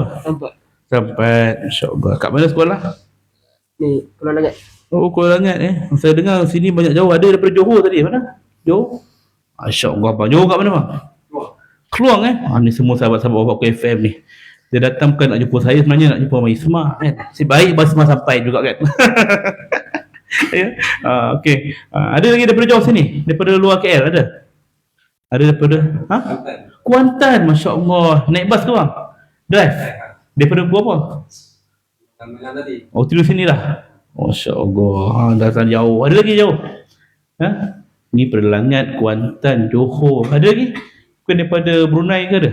Jauh sangat. Sebab radio abang ni jauh sampai Brunei, bang. Ada sahabat daripada Brunei, daripada Singapura, saya dengar gitulah kan. Okey, ambil kain macam ni, ikat bawah mulut dia ni sampai ke atas. Panjang sikit lah kain ni. Kita buat kain ni panjang sikit. Ikat macam ni. Tujuan dia apa? Nak tutup mulut dia. Ni nama dia ikatan pocong. Memang istilah dia nama ikatan pocong. Macam dalam gambar tu. Ya. Perkataan hantu pocong. Asalnya daripada ikatan pocong. Dapat kat kita panggil hantu pocong. Dapat kat perancang bandar panggil bandar pucung. Dapat kat orang Firda pucung. Bukit pucung. Semua nak pucung kan. Okey. Tujuan dia apa? Untuk nutup mulut. Itulah dia. Sunnahnya begitu ya. Terima kasih Sahibul. Masya Allah. Alright. Okey. Yang keempat, yang kelima, tukar pakaian jenazah dengan pakaian yang bersih dan mudah tangan. Buka baju dia, buka seluar dia. Baru meninggal ni, bersihkan dia. Sebelum orang datang ni, ada najis ke apa ke, clearkan dulu. Kan? Jangan kita biarkan ni mak kita ni, ayah kita ni, keluarga kita ni. Takkan orang luar tengok dalam keadaan dia mengaibkan. Bersih dulu, pampers semua, clearkan semua. Kemudian buka baju, ambil kain batik tadi, tutup badan dia. Jaga aurat dia. Kalau orang perempuan, lebihkan sikit kain tu, 2-3 lapis pun tak apa. Kain selimut ke apa, tutup. Dan juga kadang-kadang orang perempuan, rambut ni dia tak ambil berat sangat. Bila orang datang nak tengok jenazah, dia buka, nampak rambut kan. Tegur sikit, ni kenapa tak tutup rambut dia ni? Tak apalah ustaz, arwah ni free hair, kata dia. Semua orang tahu rambut dia macam mana kan. Dia freehead dia punya pasal. Waktu dia hidup nanti kan itu urusan dia dengan Allah. Tapi bila dia meninggal dunia, tanggungjawab kita fardu kifayah. Kita kena kemaskan dia, kena tutup, jaga rambut dia. Okey, penting. Tukar pakaian jenazah yang bersih dan mudah tanggal. Senang. Tutup depan, tutup belakang. Jangan sampai orang nampak aurat dia. Jaga betul-betul. Yang keenam, kiamkan tangan dan ikat sendi-sendi jenazah.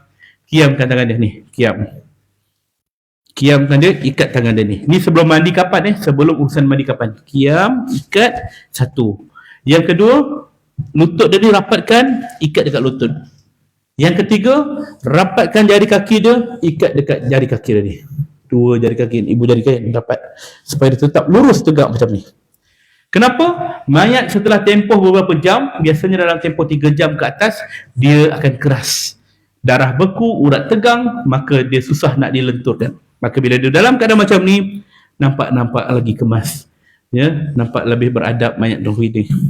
1, 2, 3. Pernah berlaku, ini satu cerita saya suka kongsikan pada semua orang. Ketika mana ada satu orang tua meninggal dunia waktu malam.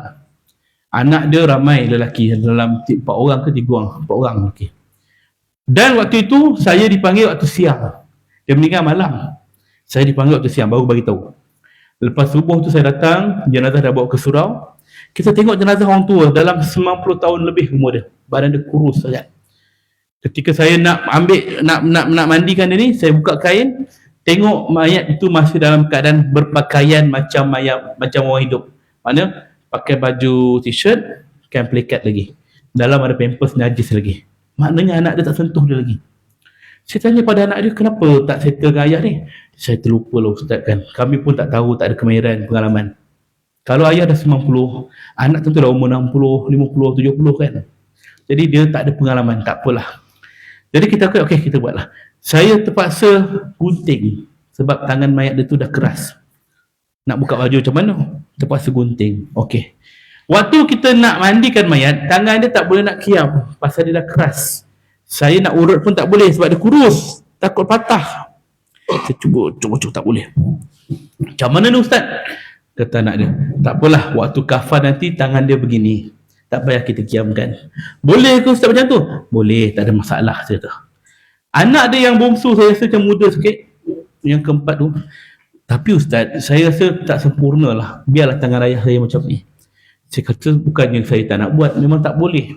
Tapi ustaz, saya pernah dengar ustaz-ustaz dulu kata, urut anggota badan mayat ni. Dia kata nak urut. Oh, abang tahulah tu. Tahu. Kenapa tak buat semalam? Saya terlupa ustaz. Tak apalah. Minta minyak ada tak? Saya pun bagi dia minyak. Dia urut. Urut sendiri. Saya nampak memang tak boleh. Tapi dia nak cuba. Bagilah peluang. Kita buat lagi. Anak apa, abang-abang ni lain semua tengok je kan. Buat yang kedua. Bang, jangan paksa saya takut apa-apa berlaku. Boleh ustaz, insyaAllah. Bismillahirrahmanirrahim. Tam. Terdengar bunyi patah.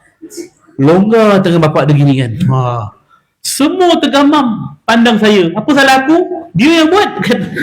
Semua pandang kita pula kan. Dia yang buat kan. Semua muka merah kan. Muka yang buat tu pucat. Lagi pucat daripada bapak dia. Menggelotar tangan macam ni kan. Semua terdiam, terkejut dah. Tiba-tiba keluar soalan kebat. Ustaz, patah ke tu? Tanya soalan kat saya pula. Patah ke tu ustaz? Saya pandang satu kan. Saya pun pegang. Ustaz, patah ke tu? Saya pun sama, astagfirullahaladzim. Apa aku nak jawab ni kan? Segala hukum fix masa kawan, fix semua tak keluar, tafsir Quran. Apa ni? Aku tak belajar hukum ni lagi ni kan? Ini soalan bonus ni kan? Betul? Sabar bang, sabar. Saya nampak suara dia dah tegang dah kan? Sabar, semua sabar. Saya check dulu. Oh, tak patah. Alhamdulillah tak patah pun. Ya ke ustaz? Tadi saya dengar bunyi patah kuat tu ustaz. Kami dengar tak? Dengar tak? Bang, kadang-kadang otot kita ni lenguh. Kita penat otot kita. Penat. Kan bunyi otot tu kan? Macam tu kan? Betul ustaz? Betul. Dah kita tak payah fikir dah pasal ni. Kita buat jenazah ikut kemampuan dia. Tak payah kita luruskan tangan dia kena kiam, tak payah. Saya cuba nak kawal situasi yang tegang tu. Rupanya abang dia tak puas hati. Dia pandang adik dia yang buat tu, nasib baik tak patah. Kalau patah aku patahkan tangan kau. Marah abang dia kan, menggelotar semua orang. Waktu tu dalam hati saya, nasib baik aku tipu, memang patah pun. Sampai hari ni dia tak tahu cerita sebenar, tuan-tuan. Tapi kalau lah dia tahu, saya tahu nak cari siapa. Mesti Ali Club my friend ni. Tapi mana tu? Mayat ni, tuan-tuan, kadang-kadang kita berjumpa dalam keadaan yang pelik. Ada mayat yang saya pernah jumpa kan, mahasiswa, dia mati dah 2 hari. Bila kita jumpa kat atas katil, mayat dia begini, tuan-tuan. Ui, senangnya sakaratul maut dia landing gini. Tangan dia begini. Nak mati kan. Nak bawa turun tak boleh tangan dia. Badan dia besar, nak bawa turun tak boleh. Dia blok ke sini. Kan. Habis macam mana ni ustaz? Kata saya, tak boleh bawa turun macam mana ni? Saya sabar dulu. Kan, kita cuba try dulu. Try. Memang tak boleh. Dan doktor, polis pula kata, jenazah ni tak perlu postmortem, boleh urus dah. Habis tangan dia macam ni, macam nak bawa turun. Kan? Dah blok kan? Jadi kita dah cuba memang tak boleh. Mayat pun dah 2 hari. Terpaksalah saya pun mandikan mayat dalam keadaan begini. Mandi. Tak ada masalah, kita boleh mandikan. Lagi senang kan, tangan dia dah sengkak ini. Nak kafan tu tangan dia pun begini juga. Tak ada masalah. Yang masalah waktu bila? Waktu jiran-jiran datang nak tengok. Tu masalah. Datang seorang makcik tu mulut lepas. Apa kembang sangat kepala budak ni? Pakcik, itu bukan kepala tu, tangan dia tu. Astagfirullah, mulut jahat. Lepas tu kita tengok jenazah, tuan-tuan. Datang ziarah tengok jenazah, jaga percakapan. Apa saja keadaan mayat, kita jangan tegur. Tak ada je tukang mandi tu saja nak buat macam tu. Okey, mayat ni kali ni kita lipat kaki dia begini. Tak ada, mesti ada sebab kan. Tiba kaki dia begini ke kan.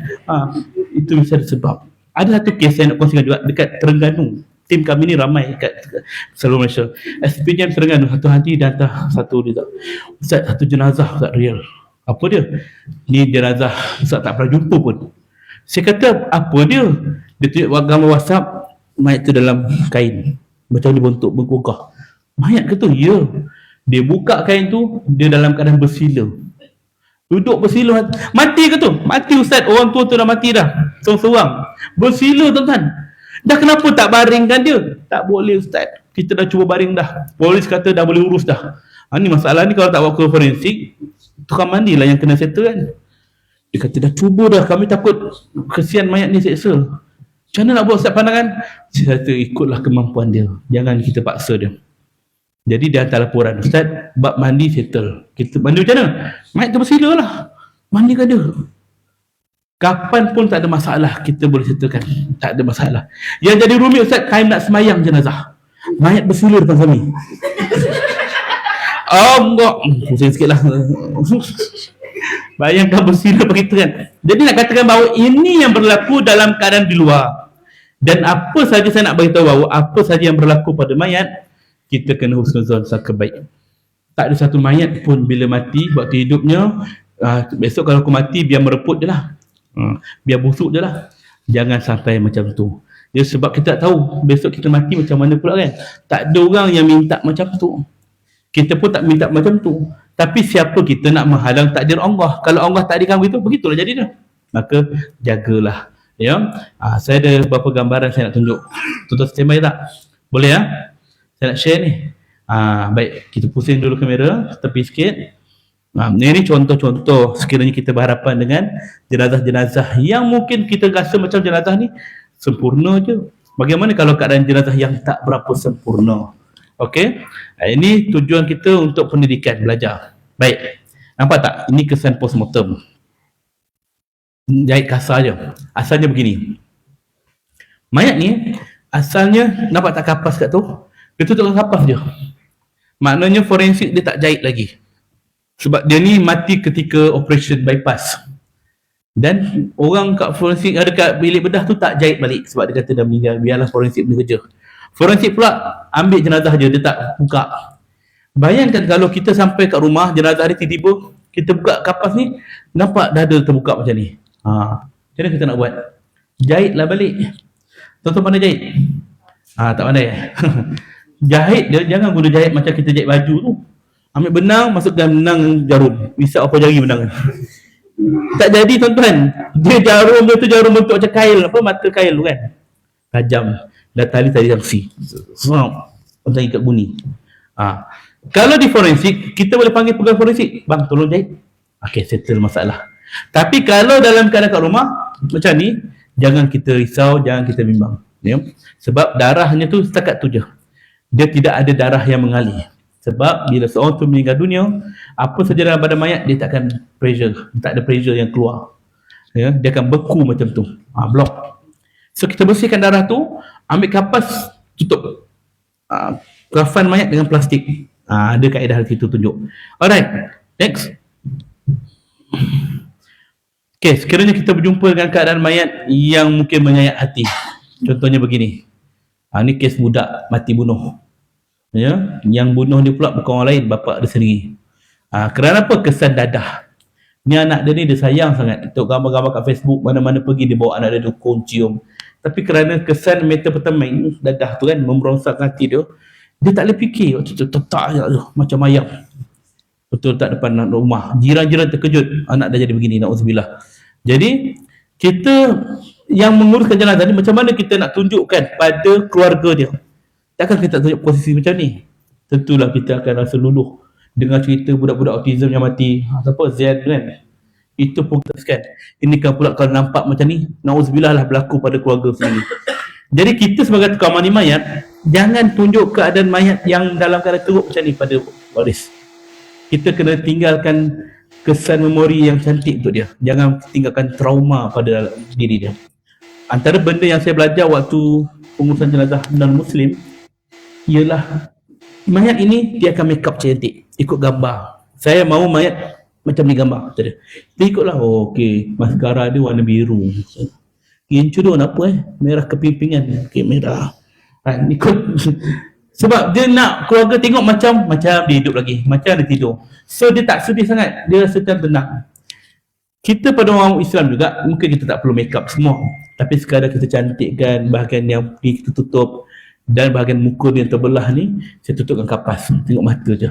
Jadi keluarga dia tak nampak sangat situasi tu. Tengok mayat, okey, dia cium, dia tenang. Kalau kita buka muka dia, luluh hati dia. Jadi kena jaga, sensitif ni jaga. Utamanya kalau orang luar nak tengok mayat, tanya waris dulu. Kak, ada orang datang nak tengok mayat suami ni, boleh ke? Tak payahlah. Kita ikut cakap waris. Walaupun tu kawan rapat dia, kalau waris tak benarkan, jangan buka. Itu penting ya. Okay, next.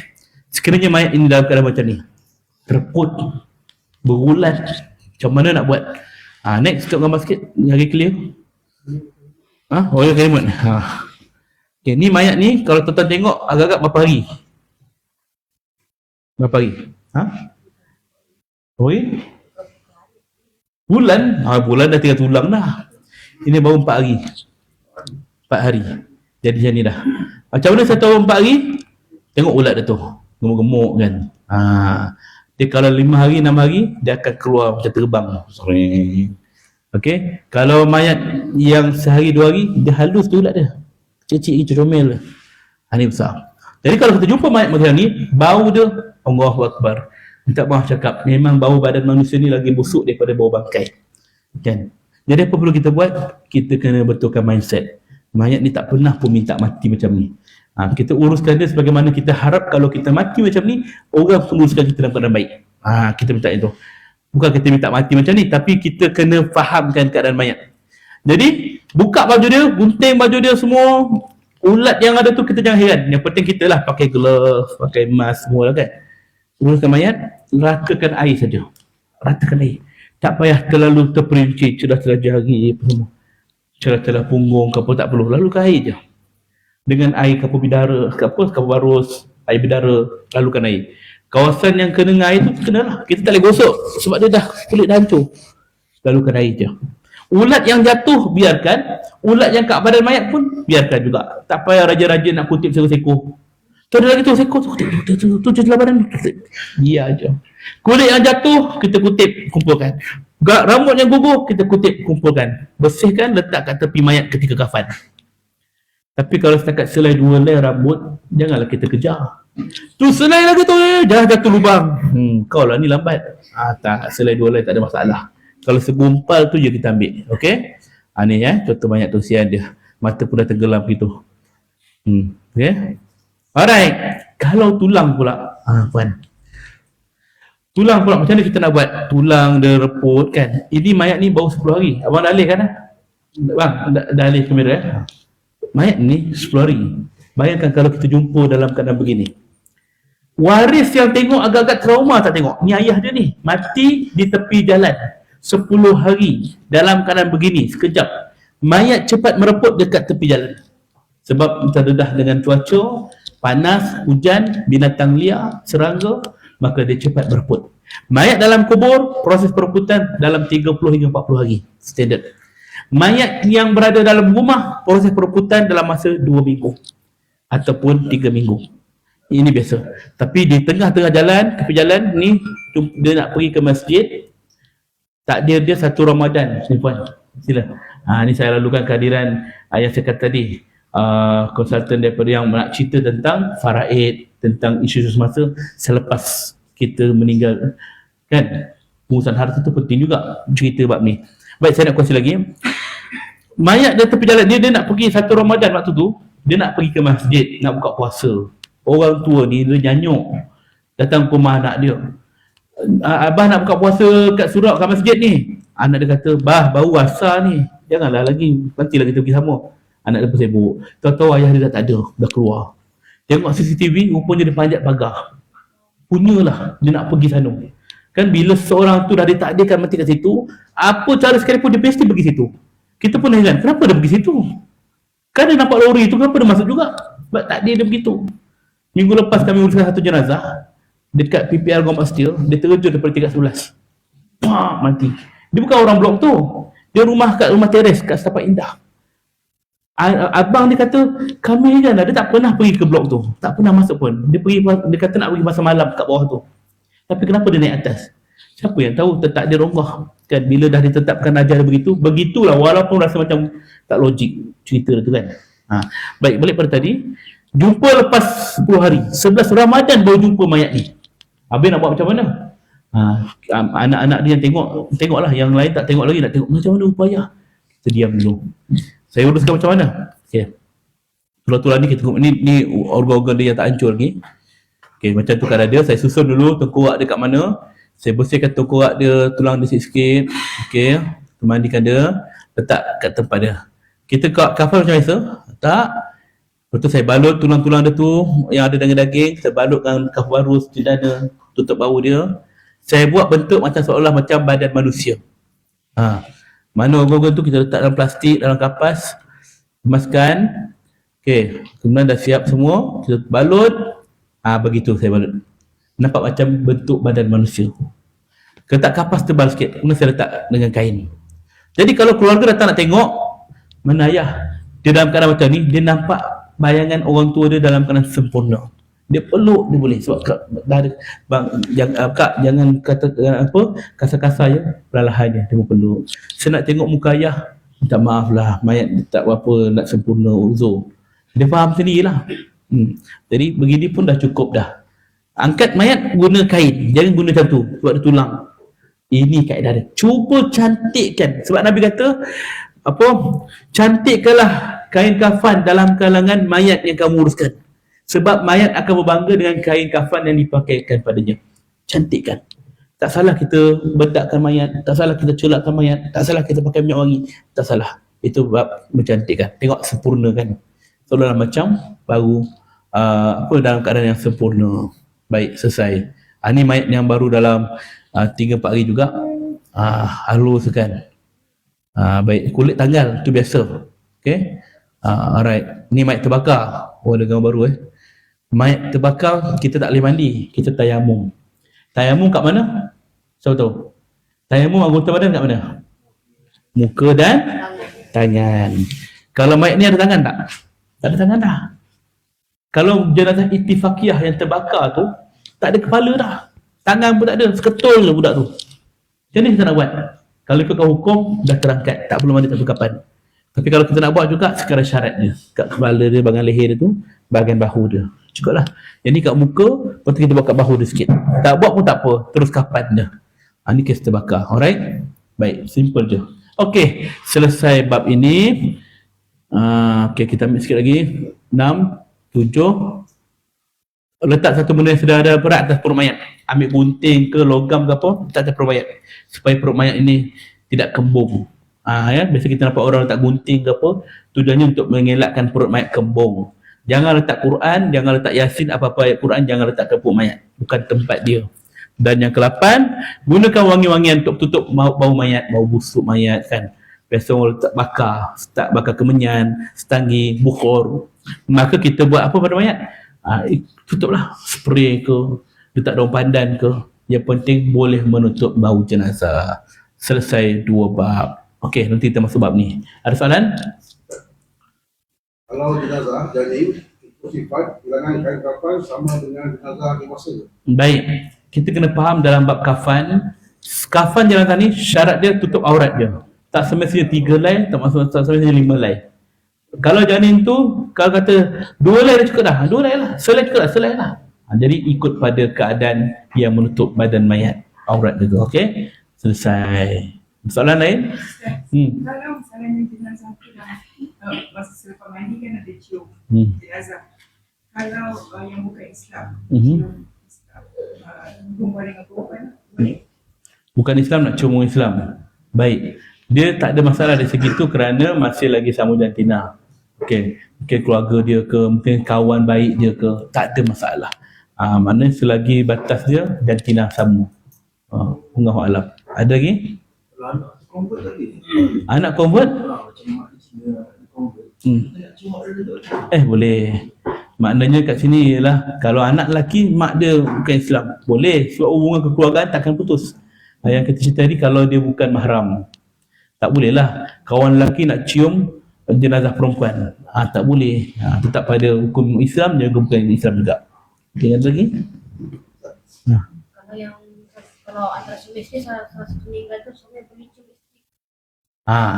Isteri meninggal, suami nak cium isteri dia ataupun suami meninggal isteri nak cium, hukumnya apa? Boleh. Batal tak wuduk? Batal pada siapa? Orang yang hidup. Yang mati tak ada apa-apa hukuman lagi. Tak ada hukum pun pada dia. Maka kalau yang hidup ni cium, dia kata nak ambil wuduk lagi, ambil wuduk. Sebab dia dah batal. Itu saja. Allahu a'lam. Macam mana nak mandikan jenazah yang bersepai? Bersepai, hancur. Lagi mudah. Ambil daging tu, bersih-bersihkan, letak atas plastik, letak dalam kain. Bersihkan sikit-sikit, kumpulkan, buat bunjut ke, buat panjang ke, kemudian kafatkan. Sama juga kaedah macam tadi. Okey. Okey. Settle. Baik, semua ada tambah? Okey, insya-Allah ya. Tuan-tuan, kalau rasa nak rehat ke, nak pergi tandas ke, nak minum ke, boleh. Tapi sampai-sampai tu yang mana duduk sini, saya nak buka ruang untuk sharing tentang awareness about faraid. Okey, boleh puan? Ustaz? Boleh, insya-Allah saya sediakan pada puan ya. Okey, jemput Puan Nohanis untuk bagi sedikit perkongsian. Silakan. Puan perlukan ni? Boleh, boleh.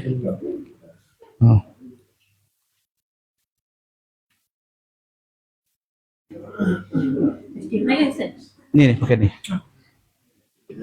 Dia nak cuci tu. Puan sambil tu nak cakap dulu boleh? Ni. Pakai ni. Okey.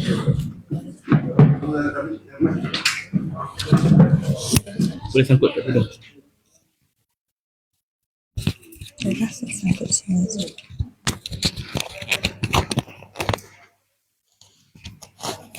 Boleh lah. Ni sangkut kat mana? Mana-mana kan? Mana boleh?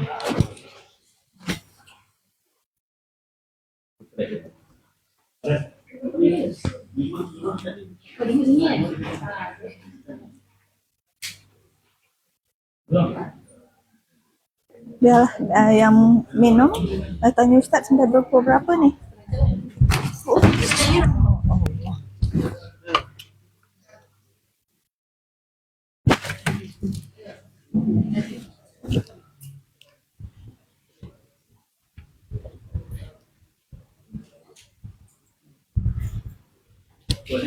Maaf Ustaz, sampai pukul berapa agaknya ya? Jadi saya boleh timingkan Dalam 11.10 boleh? 11.10. Mana ayah ambil ni dulu. Dia dapat timing.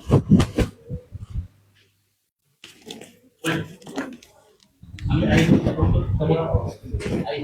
Dia sampai betul dia nak ambil gambar sikit lah. Dah ada nak share. Okey. Sebelah 10 10.43. Maknanya kalau sebelah 10 dalam 20 minit. 20 minit kita cubalah mempercepat. 20. 10.40 Jam dah. dalam setengah jam